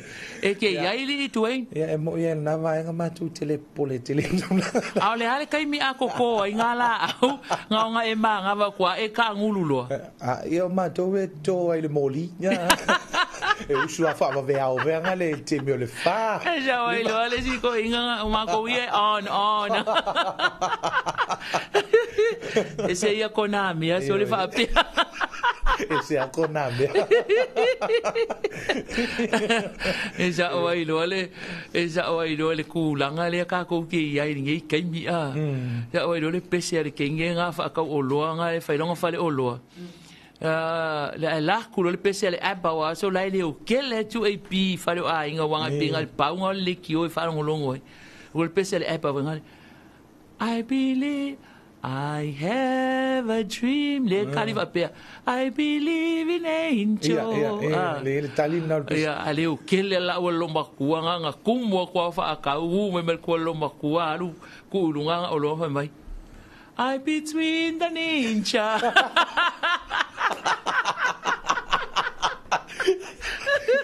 o misi mane misi a kole angel I put between ya vele o ka ko ngofo le va ninja o le ko ke in between so se mea o lo ku fo in between sa ko ai al wa ko lo ngi sila my address please am I in your Kelly la ngalo I kuale akola I kuale Kelly kava ai in your Kelly please ja lo fa tu malo ia io e ka lo fa sko inga e kai a malo so le ai malo sia ia wana na umalo le lanto funtanga pe no mai ana wa le voina se val mai foi tanto filo ia na ia malo tai te le lava pa manuia lava le atua ko I fa ku kumu me u fa nga inga la na mai alo lanto funtanga pe na ta wa le no mai ana to vala au mai do vala au pe malo fe mai ia malo ale on sai tiute ia lo mai a funtanga ia le la wa ku vai se fare enga ka waka so le ka ule upu ka waka ia o ai vo ia wo mama far ko inga ma o vai aku manga ia nga I fale enga senga va ka waka ia wa ka ko ia o la fa mo yang ko inga O ka ngaka on makua kuluku a. E o kango ngi ave ngai koe a inga ngana ko o mai. Ave whana inga ko ngaka ai se whele no kupe. Ai se whele nga kupe ai whaaru kupe ngai koe inga malo mau malo.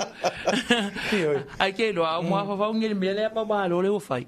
O man koe lo si koe inga ngā nungi usila isu. E se la lau ai vo ile ama. Lako whale, whakau se lako lau ai.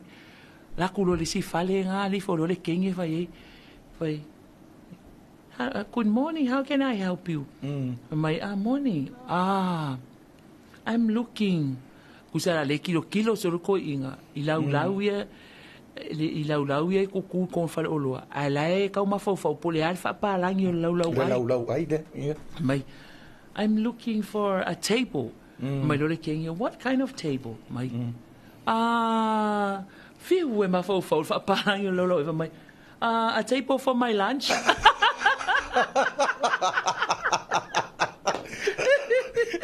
Ai se kamare o mau malo se kai pe vela o le sia li nga wa lo kusala lo malanga nge wala ki de kota i New Zealand ya alwa kulola ai la fi ngok malo fa isanga lo nga wa nga manga bia lo nga ia mo le idi lo papa vel tu lo fa fung bele tu no alwa kulo le si hardware la ki ko lo la male sia li wa ku ara ia fa kulo le li ide se alwa ku ia fa ia wa ngi usira o pala langi uma mea si kusala o le ka umake uma pole alingo pole alfa palangi o le ili lima voi le o ara yo kama ka uma sauro palangi how can I help you I feel mela kama we are looking for mafo faulo le ili le a fan ai sauro palangi o mai le ili vanga le ili ku le ni savi me ia kama no I was so go Malaysia leave me do you have that come back wo fiu e ma vo po le ngole iri di ma do you have that come back pe uma se ko ingol ngo fa so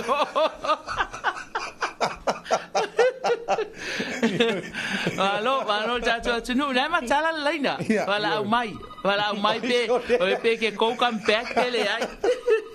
Ya, Talofa. Se fo manguia.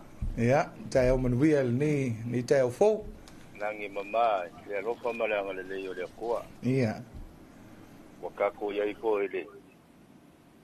Ma fanga o susuru mai o le avele la. Oi, o kamalo o. Kamalo le pule sala fai le ku le sai Ya, o folinga wa ia nga o le. A ma fanga o sio ka ko li. Ma ka ko kama si ilang. Mali. Ya, o le ma fanga le o au la vea yo ka ko li. Ya, ulo le upu ma se kala ko foi mai. Ya, pe ya le ma fanga o le. O le ofo foka i o le moa malang koloa. I lalo o nga apa au. O le sao lea. Ia.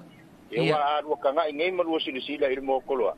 E ofo foka i a le moa malang koloa i pe fia se furu lea fa el koloa.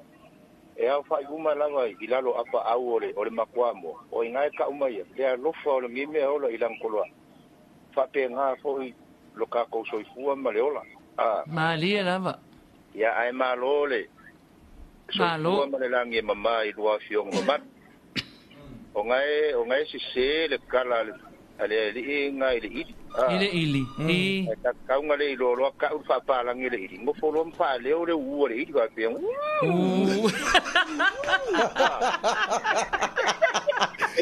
Pole ko come back ai lo. Malo le sua ne tai au. O le bala au aku ho. Ia. Ia ma kako weva kulawa. Ia ma kari aku hoi poa ingi. Fai ki onga si o usonga o ma. Io e leo ke wha apea ua mai fo I leo wa sau I lunga ai o koukam pea ki le maumanga. O langa nga teksi mai a kia uma I fai mai o ke forward. Ia. Ia o pa pia o iso. E me ke go forward. Fai aku le kopi Fai aku ngalanga silinga kopi suenga. Fai aku le kopi ka le mai o male ulu le kilo fu le apia risiko mai. Malo lava. Malo le sua. Ka ko anga ba ka lava mar ka ko mo ko ka. O ka ko fia mai aka. O fia. O le ar ma kia markele o avenga ma. Io sa le ya. Ai aka ko fia mo ka ko koe. Pe fa alifu mal mo ngalo. Ile o lo mai ngisi ai nga o le ingu ka ko mo ngalo ma ai ka ko fa alifu. Pe between the ninja ai. Pa o me happy. Baby come back.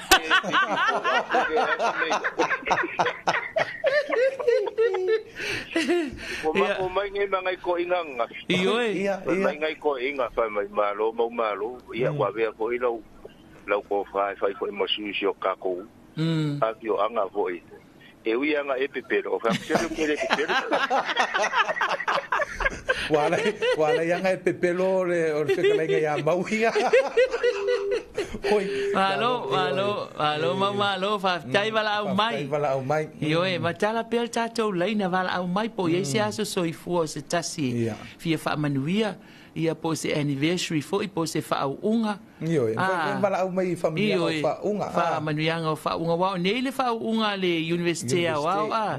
Ia le e fa au o tama ita ia Patricia. Ia talo fai bad ia wa moana vevesi atu longa tatolo wa in between ta ninja. Wa ngalo atu ai lava e fa manuia le atua malo ta wivi malo finau. Io e fa taile lo fo le liwa fa iwina le manuia lo tau mo fai manuia tele lo fa unga ile so ia se ka ko felo is kaimi io e ia re kaimi io se e o mai ngei le ka I fangua se e to tali mai fanua ia tato felo a ile tato felo ia la ia male between dani ale matala atu le leina ai ho usu ma ile va ianga solar lights pa wio solar lights ki ngalo loko ki munga ala e mumu ke lo oi me ngau ke o foi ko ngi o le vai moana o ki lo ku solar manga ia yo solar lights al vai moana o fa pe pe maka e kukusa solar lights ia ma solar ka ngi o mai pe oka ai lo pe sili aku mai ngai lo solar ka ko vai kai lo vinga pupula mala mala pe le la o solar lai vai moana e ki munga lo male anga le ka le mu o solar la ia mai pengi solar nga fa pikoa mo le climate change Ioi, le mata la le leina. Ioi. Lua ta si fa lua o, lua ta si fa lua. Ala au mai tato tala noa ma. Ia fa talo fa fo ia va ai ma va ele ia ma Shane la ua nga ia tule le aso muli nei o le asia singa a le committee o le ngalue o le bloketti o le miliona al tato malo. Ia le umai a polu la ua nga ia tsala fai manuia lava ia le asia singa manuia le fa mo nei aso ma longa lulu e talofa ia sauno mai ia fa malo lava ka ku maui ia malo foi fa tai yon vala o foi gay o kilam oi sole o mai le kawi ngali ka ko ku ole se walua so makibu ba po a ko ge ko ekibu margia ale ka ke sauru wal boto we wa o ke go foi west o ke figa ga bangel oi ke kai le west ke ngalue o le south o ke saue le ia be lo vai a pe o ka ko foi le ia ba la ka sauru wal boto we ia o me ngai manga ia o ko nga ele ingi lo vai a ho ia lunga le awale le pe o ma ko ingi kusa e ki munga loa e ke alu I lunga o vai ku loko ma vai kafe ia malo ia ole se de mere si fa manga ko tato o tu no o e fai o la vea mo e ale fo ko la vea fo ia e se anko ka sa bo pe wo o ke ma si ka lunga fo ia ia eu no ka ko ngai le ji spit ke bro lu go wala ia o malango ka ngo se kira ka vale fo le GPS or ka vale po ia fer wa e ala kala kalo le spit ke bro fo le ka o no go be ka vale o le po ko kasi de kilomita o le ia ya wala ku se wa ko ye po me o la fa ro ko i go po la fe pe or ke ro fa pe so mo ye be po ya ka ro la wala ya la kulas ko inga yo ai wa e bon be po ka ko lo ko li liwe ma o ko ya ko po ro nga ka malangka vale na la ku no le sa mo oi Talofa e vili mama o mai au pe mai lan telefoni ia ma lo ele vala aulea fa Talofa atu ia uia lo pol nga ko e vili mai ia Talofa oi ia se i foi fa lelo sai lunga le awala manuia ia nga luenga o nei aso o si tamale val au mai pe ia e fe alua i loli lunga le awala tele au kilani ia alua le statu vala au Talofa oi ia pe ia la ai between the ninja le telefoni foi ia vala au mai ia Talofa vala au Talofa ia sauno mai malo soi fua ni ka yao ia soi fua manuia ya Ora faanga se o wakali ia lele nasile longa ko ka sang ia ya elo fa per makwa inga inga Samoa ma ku ngui fafo alo fale ko ya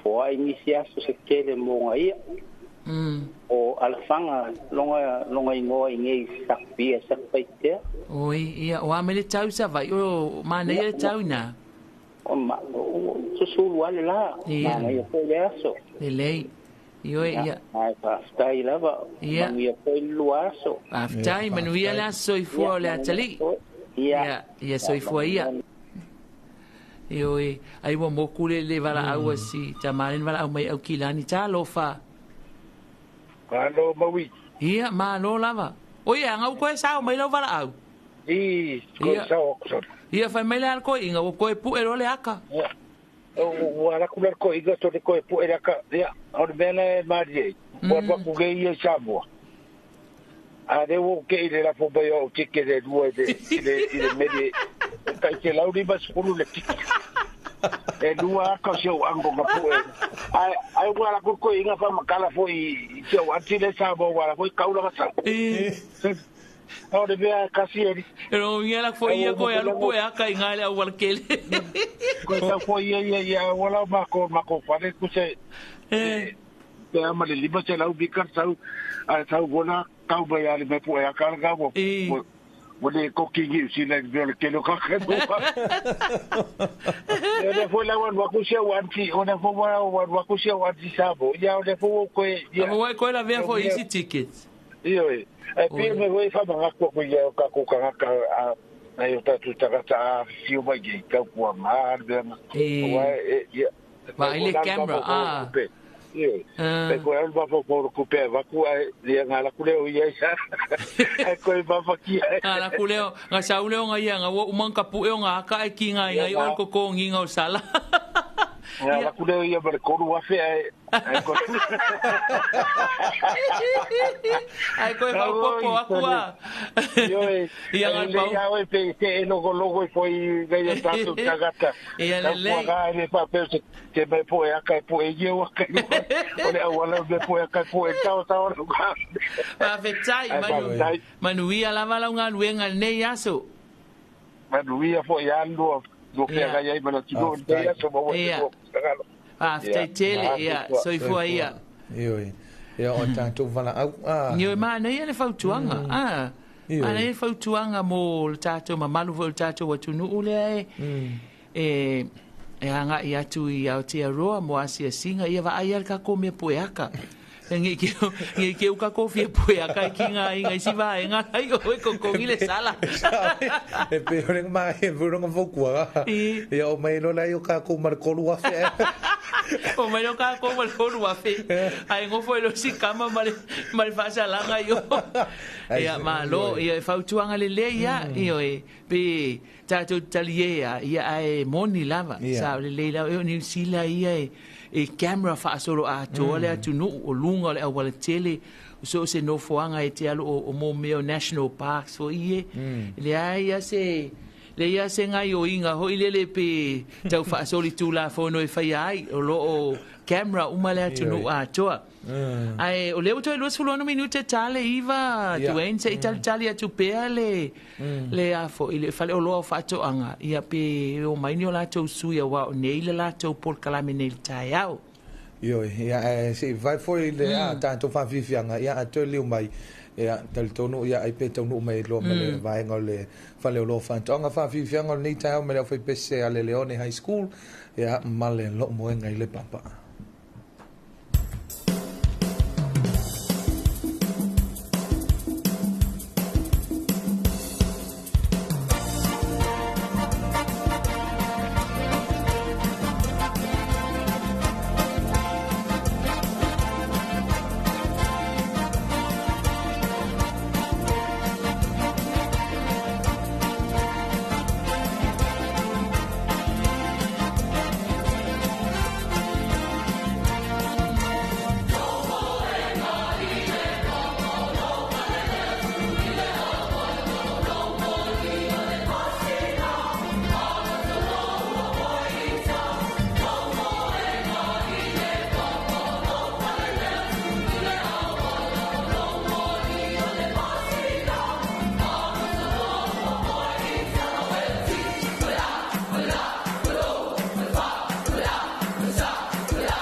Maloto ina, o fea e usu po ye.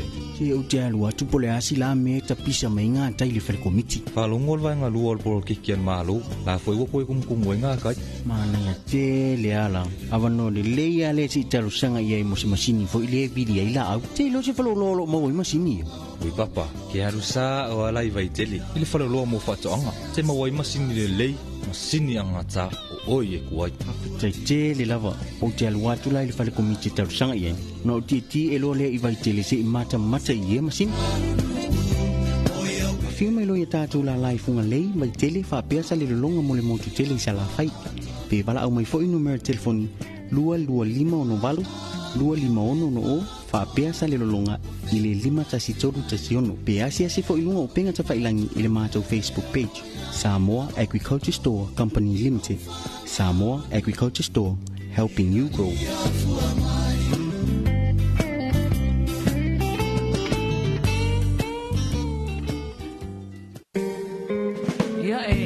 E fia e toi whaafeilo i atu i le mai moa whaafonga mai al tātou atunuu i le nei fo i tae au nei tū la manato le nā ua anga i atu i whalewhai ngā luenga i a po o nisi fo i o ngā luenga matiute malava singa o whenga i ai tutono a inga.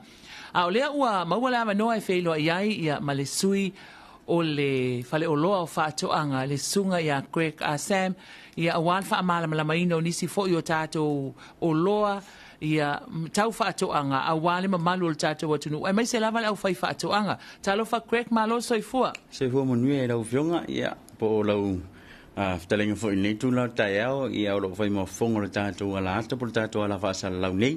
Ia wā whai le mai mua whonga so tātou atunu i se vaenga tau o tau mwai pia tātou ala whaasala lau e tule i atu mo le mana ngā tili ia ni si o whalau loa company ia le ngā te leo so lava se vaenga o lo mna o mia so soani so tātou atunu ia e ofo alofa ma whata alofa atu tātou po kalame le nei tula o tai au ia e mai ati au nei e whai e mawhonga le pulenga ma le whalo lofa atu anga i o na lala e tolu o lo tautua ina so tātou atunu uli lala e tasi sale longa ia malala e lua i polu nei e whata alofa atu ma ofo alofa atu tātou po kalame i tupu mai o so tātou atunu ia o loo mau mali tātou whaasara launga le nei tūla o tai au ta mama tina matua leo lantou vo ia tāpua inga mau whatalo whatu ia o taputapua ia tātou whale male urufafo ia ele ngata vo i leo leo utama le tai wo tofi tātou te ngalulu e le aso ma le taimi e whatalo whatu vo ia tātou po kalame ia i whaiwhi au mo lantou whatua ia lo whano no manu ia au aso tātou atunu ia to po male le te leo whawhita au lo tātou ia ima le lofi mai o whaama ia o i lātou tonia o a lātou whaiere nei fo ia mta whai o ia taputapua ia fo i tātou wale tātou o la saunga le mu e whatalo whatu ia tātou porkalame i pānga uma ia tātou whaloloa ia man tātou ala whasalau nei ia whatalo whatu ele nei tūna tai au. Good morning. Ia malo lava tātou tau whai wha malo le nei tai au ia e tātou wanga i o ane tātou whapitoa o iei whale o loa ai mai se rava mātou nei fia whaito ngā la au aina ma ai mai se rava tātou i fia in maumanga ma fia whai o mātou maumanga ia o le manunga le tātou taimi o na uti ia e te tonu le atala mea whaasolo tātou por kalame ia e tu sai o se savali foi whai o na o la mama mai mai o le atfaleata ia ele ia lo tātou por kalame ia e fia whaftaia ia tātou au fai pisinisi ia mtanga taito tasi lava ia na lolofi atu tātou whaloloa il tātou por kalame le vea so tua na i ma le vea so tua atu ala i tātou masini whaftaia tu ai ia i lanto uma mauale ava noa asi tātou whaloloa ia i le tūlanga lo ieri peso o tātou paua le iei whaftai te le lava le anga i atu asi atu ia wau le isina latu lava na fia mata i le afila iei kako generator ia o te ia o se ile ako kupe fa akau ko ia mal generator ia pe o tūlanga na tau o ia au tō wafi ia wha leo ia o le tau tātou wafi generator o ia amata tu i le luafe o le afe luafe to luafe faafe e fua lava ile malosi e fua lava le malosi le o tātou wafi lo ia ia o le sitala fia o lo ua talia se aso le masina nei tātou container lai taunu mai o lo au mai fo isi tātou wafi i le malosi lunga tu ia fio lo ua ia temili nei e whaftai atu ai tātou tangata teito tasi mana au whai pisinisi ia i tūlanga lo ua ia wawa ai fo ia ma sila fo i le pūlenga i le tūlanga lo ia iso tātou atunu le peso o tātou paua au ne ia i le peo paua awa ua tele ia tūlanga fo ia o me whaatotonga ino mo te malawa o whaaleanga ina le peo pao. Ia au ia ise manatula ulunga i le company. E o mai whaile vaenga so ni fo. Ne ia pēla wale pao ai surula generator rea. Ua ne ia ise vaenga ia afia ngofie. Ia o te taun whaataun ta generator a li tueng. Ule tūlanga na leu tauna iai. Ia on mane e foi mele sia koe mai si whakaikai ka ko ofisa. Ia pe mai foi ave whakaikai whale a whakaikai a koe leanga koe a maila ia le a ave sa ora mau. Ia o tūlanga na lo iai e fia whaftai e tuai so tātou atu nu. Ia a ole nei masina a toa lava ia. Ia e o se tala fia foi mo le au fai whatoanga. Ile tātou whetilesa ia po le whalele ele o lo iai.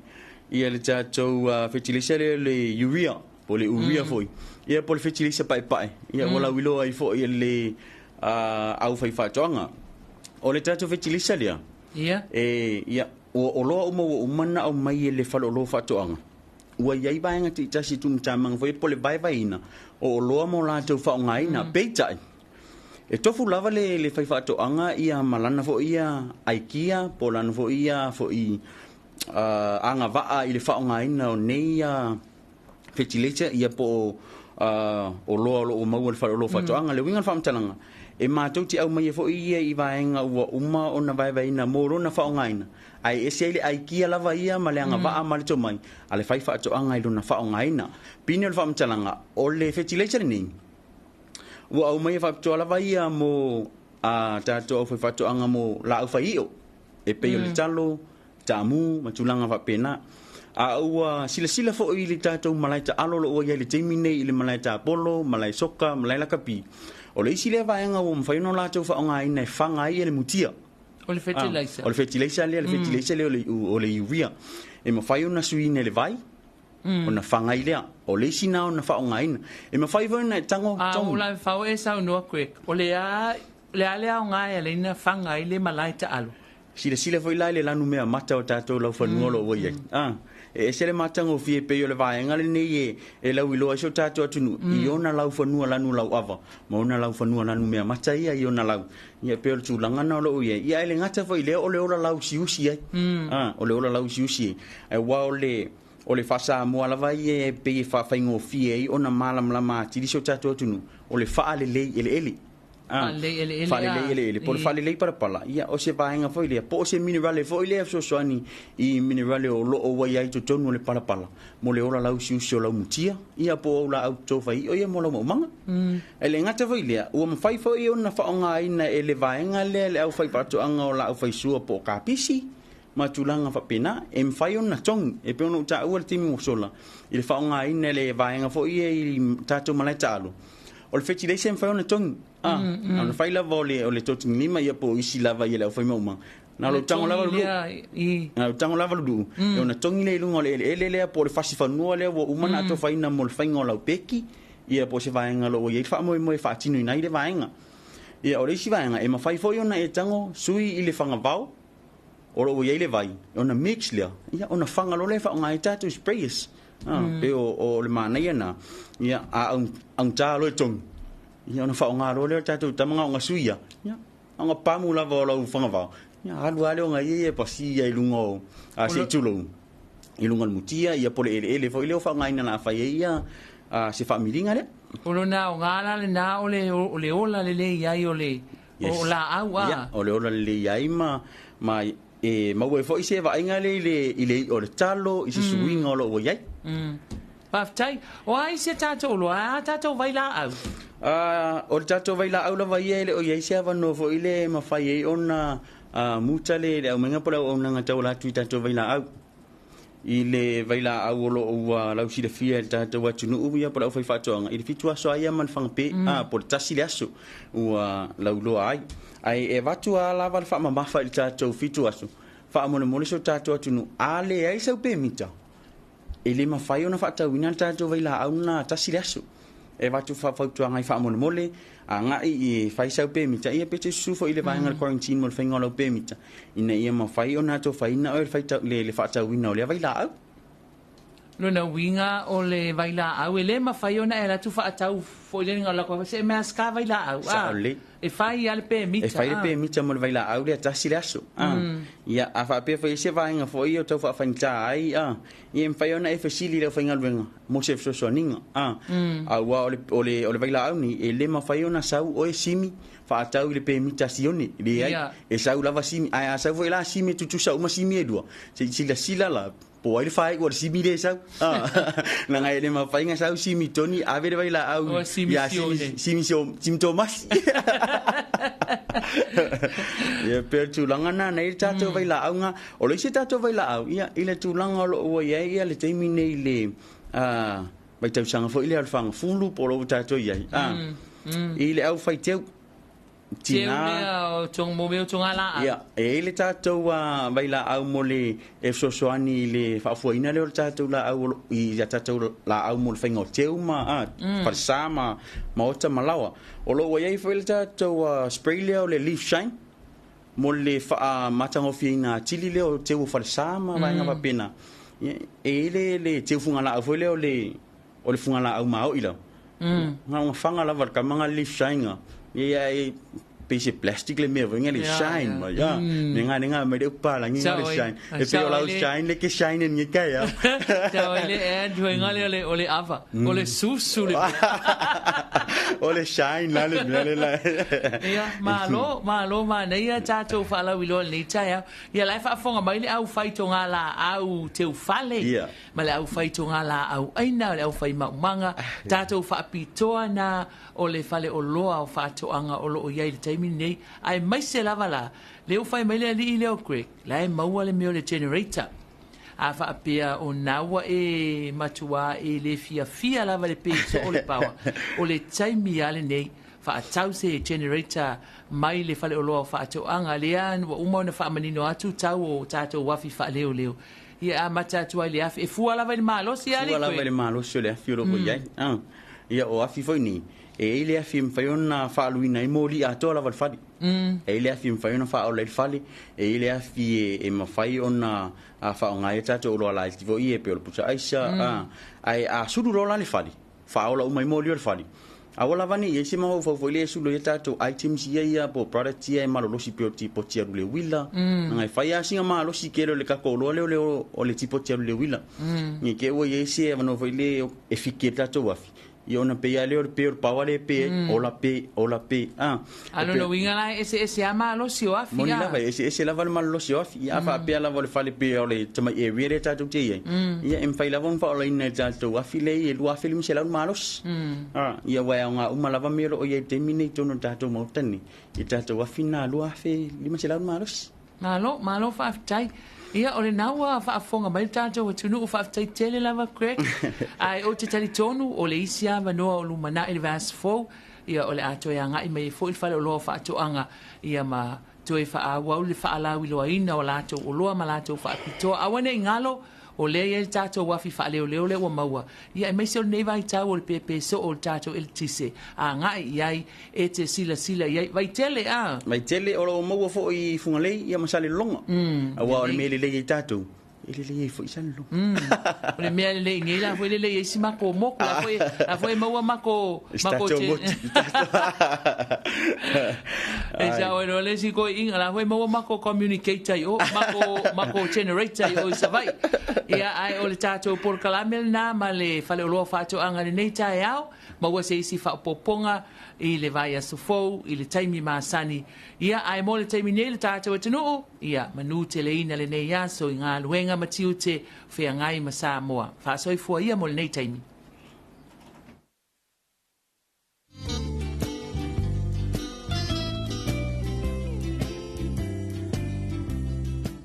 Maloto ina o whea ai usupo ia Ke o te alua tupo le asi la me ta pisa mai ngā tai le whare komiti. Whalongol vai ngā lua polo kikian malo, la fwoi wako e kumkumu e ngā kai. Mana te le ala, awano le leia le si taro sanga ia e mose masini fo ile vidi ai la au. Te lo se whalo lolo mau i masini yo. Ui papa, ke haru sa o alai vai tele, ili whalo loa mo whatoanga. Te mau i masini le lei, masini anga ta o oi e kuai. Tai te le lava, o te alua tu lai le whare komiti taro sanga ia. No ti e lo le I vai tele se I mata I e masini. le tātou la laifunga lei mai tele whapea sa le longa mo le motu tele sa la whai. Pe wala au mai fwoi numero telefoni 225 251 o whapea sa le longa i le 5-3-1. Pe asi fwoi lunga o penga ta whailangi i le mātou Facebook page. Samoa Agriculture Store Company Limited.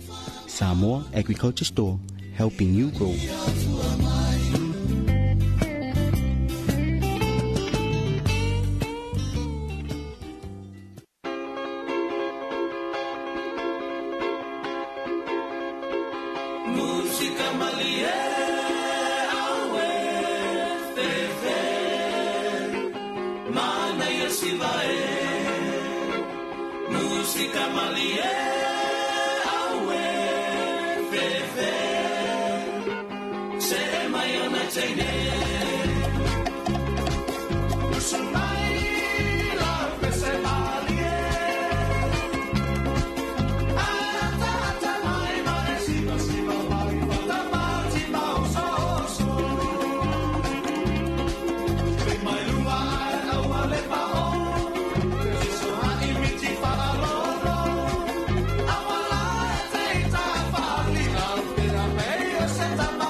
Whawhiwhianga nā mai le au whai pese al whetulima ia me se fwoi ia o le tawalunga atua ia o le pōnaka la mele nā ia me se o le whaantala noanga ia ma le sunga ia Greg o le vahenga ia po le tātou whale o loa whaantuanga ia i le nei fwoi tūla o le tai au pe ona ia i le la whaantala noanga ma le tātou pōnaka la me ia pe ona ia i mamaui sisi i le utumose ia i le nei fwoi tai au whaantala whaantua i le pulenga mara whainganuenga al tātou whale o loa whaantuanga ia i ona la o mana e tolu ia i le lua i tūmo nei ia maletasi le motu tele i sa la whai ia e whaatalofa ia nei o tātou mamalo le atu no o lo mafuta mai lunga le tātou Facebook Live ia i alua manuwai pe telo ia tai au manuia ia alofa atu manuia fe au mga luenga o le nei aso ia whaatalofa atu fui ia te Bora ia good morning sis ia manuia ia le nei aso ia whaatalofa atu fui ia tawili ili muli anga tele i ulio futanga ia o lo whape mai ia i lunga o le tātou Facebook Live